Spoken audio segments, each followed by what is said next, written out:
इस वीडियो में मैं आपसे बात करने जा रहा हूं आरएसएसबी बोर्ड का फेवरेट टॉपिक राजस्थान का संपूर्ण कालक्रम। यानी कि आपने देखा होगा आरएसएसबी के नए पैटर्न में इस टॉपिक से क्वेश्चन 2 से 3 पूछे जाते हैं कि आपको किसी का भी दे सकते हैं, चाहे वो दुर्ग का दे दे, वन्यजीव अभ्यारण्य का दे दे, राष्ट्रीय पार्क का दे दे, प्रजामंडल का दे दे, क्रांतियों का दे दे, बाघ परियोजना दे सकते, किसान आंदोलन, किसी का भी कालक्रम आपको देकर पूछ सकते हैं कि सही क्रम में व्यवस्थित कीजिए। ऐसा आपने देखा होगा आरएसएसबी बोर्ड के बदलते पैटर्न में हर पेपर में ये ऐसे क्वेश्चन आपको देखने को मिलते हैं। तो लैब असिस्टेंट एग्जाम के लिए ये टॉपिक आपके लिए बहुत ही बेनिफिट होने वाला है। इस टॉपिक से क्वेश्चन छपने वाले हैं, इसलिए वीडियो पसंद आए तो वीडियो को लाइक कीजिए, चैनल जरूर सब्सक्राइब कीजिए और इसकी पीडीएफ इस वीडियो पर 500 लाइक आने पर इसकी पीडीएफ ऑटोमेटिक आपको हमारे टेलीग्राम चैनल पर देखने को मिल जाएगी, जिसका लिंक नीचे डिस्क्रिप्शन में भी दे रखा है और कमेंट बॉक्स में भी पिन कर रखा है। ये महा मैराथन क्लास जिसमें एक ही वीडियो में मैं आपको राजस्थान जीके के टोटल 13 टॉपिक के कालक्रम के बारे में बताने जा रहा हूं, इसलिए वीडियो को बिना स्किप किए कंप्लीट देखें।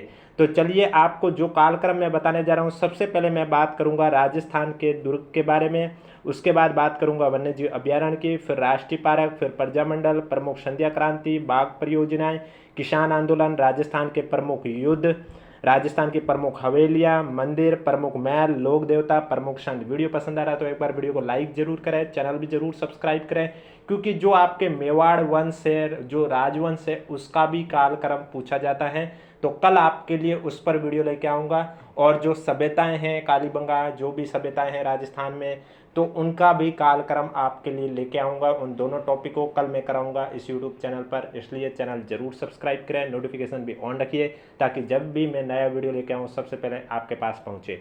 और वीडियो पर 500 लाइक आने पर, क्योंकि जब आप वीडियो को लाइक करोगे, कमेंट करके हमें बताओगे, तभी हमें पता चलेगा हम जो आपको कंटेंट प्रोवाइड करा रहे हैं वो आपको पसंद आ रहा है। अन्यथा हमें कैसे पता चलेगा? हम तो आपको पढ़ाते जा रहे हैं, लेकिन हमें क्या पता चलेगा कि आपको कंटेंट पसंद आ रहा है या नहीं आ रहा है। उसके लिए आपको वीडियो को लाइक तो करना है। और 500 लाइक आने पर इसकी पीडीएफ आपको हमारे टेलीग्राम चैनल पर भी देखने को मिल जाएगी। तो चलिए बात करते हैं सबसे पहले राजस्थान के दुर्ग को उनके काल क्रमानुसार। तो अगर आपको दुर्ग का पूछे तो आपको पता होना चाहिए भटनेर दुर्ग, जो कि हनुमानगढ़ जिले में स्थित है और इसका काल है वो 295 ईस्वी।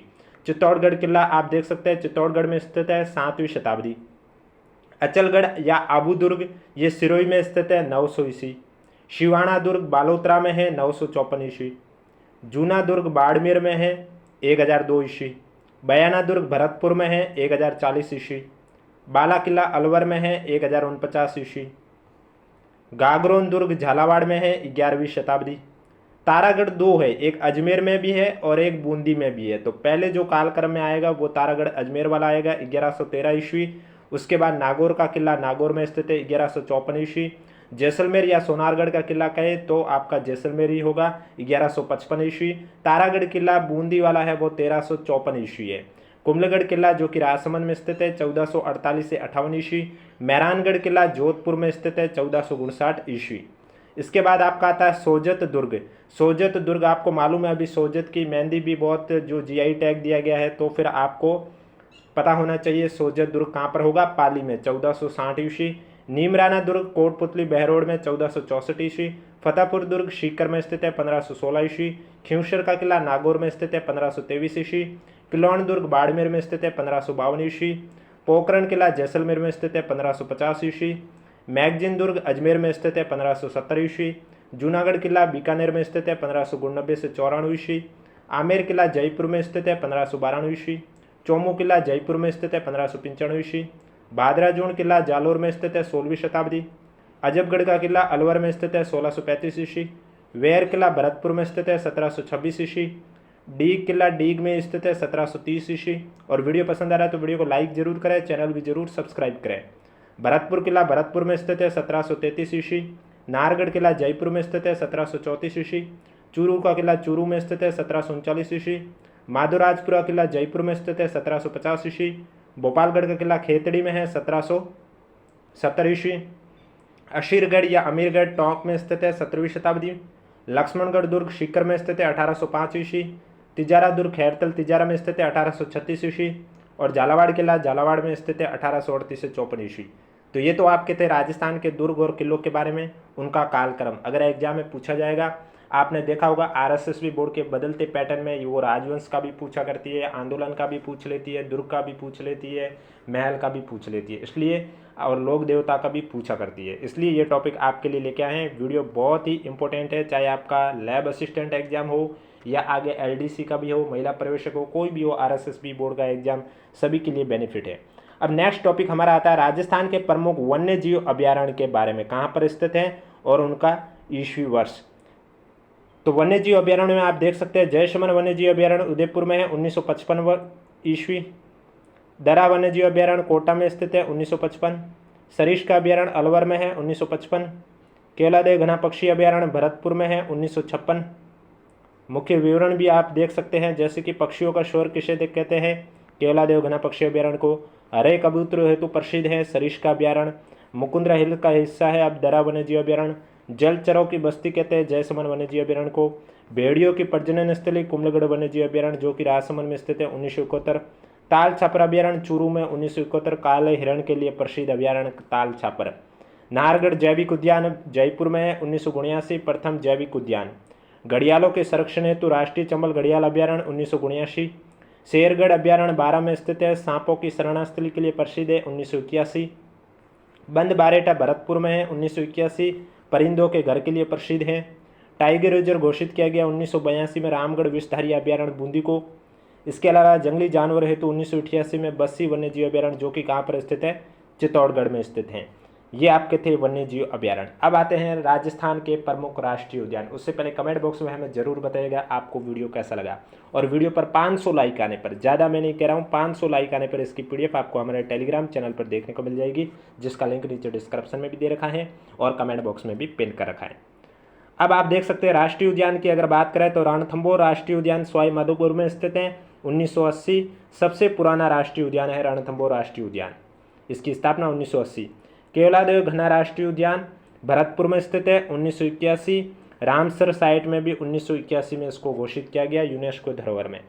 सरिस्का राष्ट्रीय उद्यान अलवर में स्थित है 1992। टाइगर रिजर्व ये 1978 में बना था। Desert national park Barmer Jaisalmer 1992 क्षेत्रफल में सबसे बड़ा national park desert national park है। और मुकुंदरा हिल्स राष्ट्रीय उद्यान कोटा में है 2004 में। यहाँ दरा, चंबल और ज्वार सागर का मिश्रण है। नेक्स्ट जो टॉपिक आता है वो है राजस्थान के प्रजामंडल का कालक्रम और उनके संस्थापक। 1931 में जयपुर प्रजामंडल के संस्थापक कपूरचंद पाटनी। बूंदी प्रजामंडल स्थापना 1931 कांतिलाल। 1934 मारवाड़ जोधपुर में जयनारायण व्यास भंवरलाल सराफ। 1934 हाड़ौती कोटा पंडित नैनूराम शर्मा। 1936 बीकानेर में मग्गाराम वेद ने, यानी कि बीकानेर प्रजामंडल की स्थापना किसने की है, मग्गाराम वेद ने 1936 में। धौलपुर प्रजामंडल कृष्णदत्त पालीवाल। मेवाड़ उदयपुर माणिक्यलाल वर्मा बलवंत सिंह मेहता। शाहपुरा में हो जाएगा रमेश चंद ओझा लादूराम व्यास। अलवर में हो जाएगा हरिनारायण शर्मा। भरतपुर की स्थापना किशनलाल जोशी। कोटा पुनर्गठन की स्थापना नैनूराम शर्मा। किशनगढ़ की स्थापना कांतिलाल चौथानी। शिरोई की स्थापना गोकुलभाई भट्ट। जैसलमेर प्रजामंडल की स्थापना मीठालाल व्यास। कुशलगढ़ की भंवरलाल निगम। बांसवाड़ा की भूपेंद्रनाथ त्रिवेदी। डूंगरपुर की भोगीलाल पांड्या। झालावाड़ की मांगीलाल भाव्य। प्रतापगढ़ के अमृतलाल पायक। ये आपके थे प्रजामंडल। नेक्स्ट जो टॉपिक आया वो राजस्थान की प्रमुख संधियाँ और क्रांति के बारे में आया है, यानी कि यहाँ पर राजस्थान की कुछ संधियाँ हैं वो कब हुई थी, उनका कालक्रम बताने जा रहा हूँ। सबसे पहले करौली रियासत की संधि 15 नवंबर 1817 में हुई। टोंक रियासत की संधि 17 नवंबर 1817 में हुई। कोटा रियासत की संधि 26 दिसंबर 1817 में हुई। जोधपुर रियासत की संधि 6 जनवरी 1818 में हुई। उदयपुर रियासत की संधि 13 जनवरी 1818 में हुई। बूंदी रियासत की संधि 10 फरवरी 1818 में हुई। बीकानेर रियासत की संधि 9 मार्च 1818 को हुई है। किशनगढ़ रियासत की संधि 26 मार्च 1818 को हुई है। जयपुर रियासत की संधि 15 अप्रैल 1818 में हुई। जैसलमेर रियासत की संधि 2 जनवरी 1819 में हुई। सिरोही रियासत की संधि 11 सितंबर 1823 में हुई। नसीराबाद छावनी में विद्रोह 28 मई 1857 को हुआ। नीमच छावनी में विद्रोह 3 जून 1857 को हुआ। देवली छावनी में विद्रोह 5 जून 1857 को हुआ। टोंक में क्रांति का प्रभाव 14 जून 1857 में हुआ। आउआ पाली का विद्रोह 21 अगस्त 1857 को हुआ। कोटा में जन विद्रोह 15 अक्टूबर 1857 को हुआ। धौलपुर में विद्रोह 27 अक्टूबर 1857 में हुआ। अब आता है नेक्स्ट, राजस्थान की प्रमुख बाघ परियोजनाएं। आपको मालूम है टाइगर रिजर्व राजस्थान में टोटल कितनी है? 5 है। कौन कौन सी है? रणथंभौर बाघ परियोजना जो कि सवाई माधोपुर में स्थित है, सरिस्का बाघ परियोजना अलवर में स्थित है, मुकुंदरा हिल्स बाघ परियोजना कोटा चित्तौड़गढ़ में स्थित है, रामगढ़ विषधारी बाघ परियोजना बूंदी में स्थित है, और धौलपुर करौली बाघ परियोजना धौलपुर करौली में स्थित है। इनकी स्थापना वर्ष भी आप देख सकते हैं। रणथंभौर बाघ परियोजना की स्थापना सबसे पहले हुई है 1973-74 में। सरिस्का बाघ अभ्यारण्य की स्थापना 1978-79 में हुई है। मुकुंदरा हिल्स बाघ परियोजना की स्थापना 2013 में हुई है। रामगढ़ विषधारी बाघ परियोजना की स्थापना 2022 में हुई है, और धौलपुर करौली बाघ परियोजना की स्थापना 2023 में हुई है। ये आपका था टॉपिक राजस्थान की प्रमुख बाघ परियोजनाएं। अगला जो टॉपिक आया वो राजस्थान के प्रमुख किसान आंदोलन और उनका कालक्रम। उससे पहले अगर वीडियो को लाइक नहीं किया तो एक बार वीडियो को लाइक कर लीजिए, चैनल भी जरूर सब्सक्राइब कर लीजिए। प्रमुख किसान आंदोलन में आप देख सकते हैं जैसे कि आंदोलन का नाम बिजोलिया किसान आंदोलन सबसे पहले 1897 से लेकर 1941 तक हुआ था। बूंदी किसान आंदोलन 1921 में, अलवर किसान आंदोलन 1921 से 25, शेखावटी या सीकर किसान आंदोलन 1922-34, मारवाड़ किसान आंदोलन 1923 से 40, बेंगू किसान आंदोलन 1921 में, और बीकानेर किसान आंदोलन 1930 से 46। अगला आपका आता है राजस्थान के प्रमुख युद्धों का कालक्रम।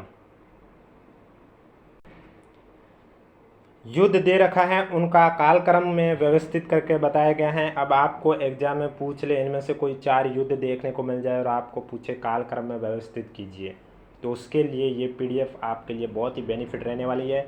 पीडीएफ आपको हमारे टेलीग्राम चैनल पर वीडियो पर 500 लाइक आने पर देखने को मिल जाएगी, जिसका लिंक नीचे डिस्क्रिप्शन में और कमेंट बॉक्स में भी पिन कर रखा है। तो राजस्थान के प्रमुख युद्ध में आप देख सकते हैं तराइन का पहला युद्ध 1191 में हुआ, तराइन का दूसरा युद्ध 1192 में हुआ, रणथंभौर का युद्ध 1301 में हुआ है, चित्तौड़गढ़ का युद्ध 1303 में हुआ है। वीडियो कैसा लगा कमेंट बॉक्स में हमें जरूर बताइएगा।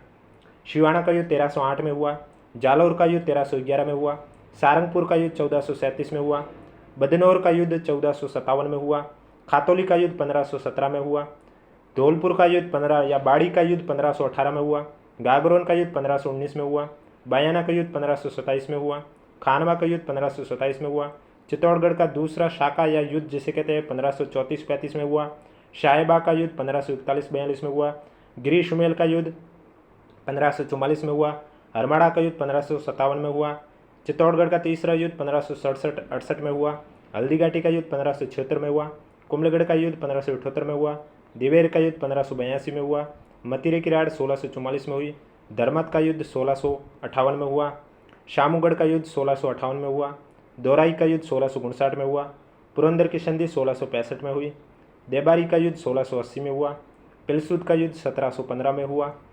इसके बाद मंदसौर का युद्ध 1733 में हुआ, राजमहल का युद्ध 1747 में हुआ, बगरू का युद्ध 1748 में हुआ, पिपाड़ का युद्ध 1750 में हुआ, लवाण का युद्ध 1763 में हुआ, तुंगा का युद्ध 1787 में हुआ, पाटन का युद्ध 1790 में हुआ, मेड़ता का युद्ध 1790 में हुआ, मालपुरा का युद्ध 1800 में हुआ, गिंगोली का युद्ध 1807 में हुआ, बिथोड़ा का युद्ध 1857 में हुआ 8 सितंबर को, चलावास का युद्ध 1857 में 18 सितंबर को हुआ, कुआड़ा का युद्ध 1858 में हुआ, मानगढ़ पहाड़ी का हत्याकांड 1913 में हुआ, डाबड़ा कांड 1947 में, कांगड़ा कांड 1946 में, रास्तापाल कांड 1947 में, पूनावाड़ा कांड 1947 में, तशीमो कांड 1947 में, और नीमू चना कांड 1925 में।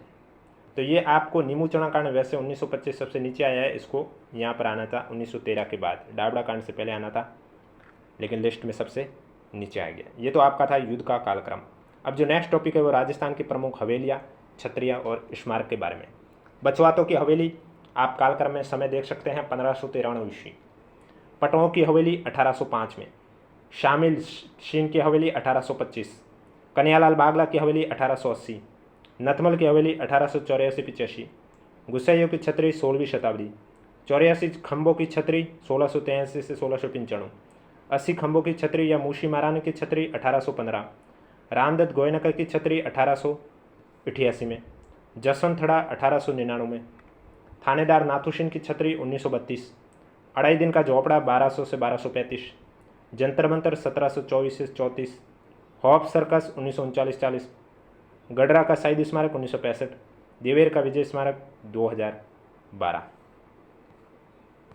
राजस्थान के प्रमुख मंदिर की बात करें तो शीतलेश्वर महादेव मंदिर आप देख सकते हैं कालक्रम में 619 ईस्वी, कालिका माता मंदिर 7वीं शताब्दी, चंद्रभागा मंदिर 7वीं शताब्दी, एकलिंग का मंदिर 734 ईस्वी, कंसवर शिव मंदिर 8वीं शताब्दी, हर्षद माता मंदिर 8वीं शताब्दी, सूर्य मंदिर 8वीं शताब्दी, महावीर मंदिर 8वीं शताब्दी, गरीबनाथ शिव मंदिर 843 ईस्वी, कामेश्वर मंदिर 850 ईस्वी, रणछोड़राय जी का मंदिर 850 ईस्वी, जैन अंबिका मंदिर 861 ईस्वी, हर्षनाथ मंदिर 973 ईस्वी, बाड़ोली शिव मंदिर 9वीं शताब्दी, आड़ का जैन मंदिर 10वीं शताब्दी, अंबिका माता मंदिर 10वीं शताब्दी, बंडे देवरा का शिव मंदिर 10वीं शताब्दी, गड़गच्छ देवालय 10वीं शताब्दी, सात शैलियों का मंदिर 10वीं शताब्दी, नीलकंठेश्वर महादेव मंदिर 1010 ईस्वी, शेवाड़ी जैन मंदिर 1010 से 20, शमिदेश्वर मंदिर 1011 से 1055, विमल वशाई जैन मंदिर 1031, मंडलेश्वर महादेव मंदिर 1059 ईस्वी, शतबीस देवरी मंदिर 11वीं शताब्दी,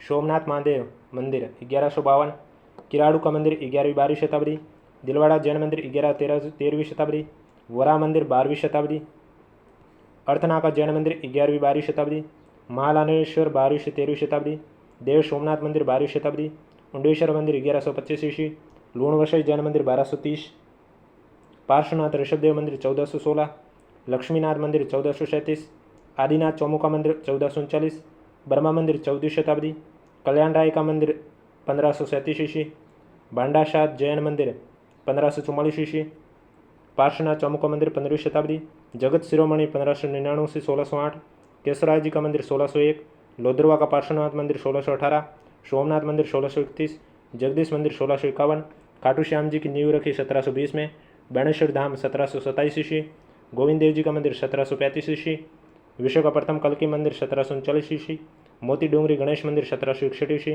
कुंज बिहारी मंदिर 1779 ईस्वी, फुलेश्वर शिवालय मंदिर 1780, महामंदिर 1805, रमा बैकुंठ मंदिर 1820, रंगनाथ जी का मंदिर 1844, गंगा मंदिर 1845, राज रतन बिहारी मंदिर 1846-51, राजेश्वर शिवालय 1864, सोनी जी की नशिया 1864-62, अमरसागर जैन मंदिर 1871 ईस्वी, राज रणछोड़राय जी का मंदिर 1905, गुरुद्वारा बुड्ढा जोड़ 1954, ब्रह्मा मंदिर 1984 और तिरुपति बालाजी मंदिर है उसका उद्घाटन 1994 में किया गया।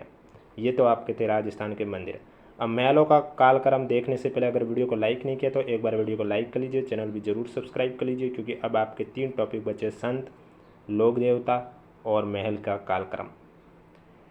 शामोद महल जयपुर में है जो कि 1550 ईस्वी, राजमहल सिटी पैलेस 1559, तालाबशाही महल 1622 ईस्वी, रायकाबाद पैलेस जोधपुर 1663 ईस्वी, सिटी पैलेस जयपुर 1729 से 32, जग मंदिर महल कोटा 1743, जग निवास 1746, डी का महल 1755 से 63, खेतड़ी महल झुंझुनू 1760 और विक्रम संवत में 1817, अलवर पैलेस सिटी पैलेस 1793, हवा महल जयपुर में 1799, अल्बर्ट हॉल जयपुर में 1835, शिलीशेड पैलेस अलवर में 1845 ईस्वी, बादल महल जैसलमेर में 1884 ईस्वी, जसवंतड़ा जोधपुर में 1899, सरिश्का पैलेस अलवर में 1902, विजय मंदिर पैलेस 1918, उमेद भवन पैलेस जोधपुर में 1929 और सरदार शमन पैलेस पाली में 1933।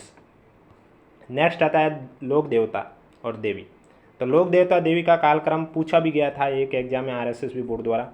तो लोक देवता में सबसे पहले जो नाम आएगा वो आएगा गोगा जी का, जन्म जो समय 1003 विक्रम संवत, तेजा जी का 1073, पाबू जी का 1239 ईस्वी, देवनारायण जी 1243 ईस्वी, बीगा जी 1301 ईस्वी, मलिना जी 1358 ईस्वी, महादेव रामदेव जी 14वीं शताब्दी, मेहा जी 14वीं शताब्दी, हड़बू जी 15वीं शताब्दी, कल्लाजी राठौड़ 1544 ईस्वी, तलीनाथ जी 1544 ईस्वी, हरिराम जी 1602 ईस्वी, कर्णी माता 1387 से या फिर 1444 विक्रम संवत और आई माता 1415।